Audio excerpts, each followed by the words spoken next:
আসসালামু আলাইকুম। আজকে সকালে এসে আমরা দোকানে দেখতে পাচ্ছি সুন্দর একটা মোমেন্ট।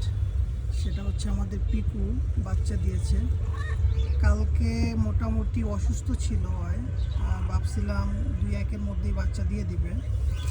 আজকে সকালে এসে দেখি যে বাচ্চা দিয়ে দিয়েছে। খুবই সুন্দর একটা মোমেন্ট।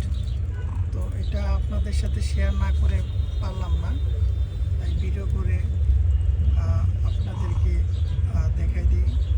দেখেন পিকুর বাচ্চাগুলো কত সুন্দর হয়েছে, মাশাআল্লাহ। সবাই মাশাআল্লাহ বলবেন। এত জায়গা থাকতে এই মিলেটের ভিতরে যে বাচ্চা দিয়েছে, খুবই সুন্দর। আর কিন্তু জায়গা ছিল আমাদের, ওর জন্য একটা কার্টুনও দেওয়া ছিল। ঠিক আছে, সবাই ভালো থাকবেন, ধন্যবাদ।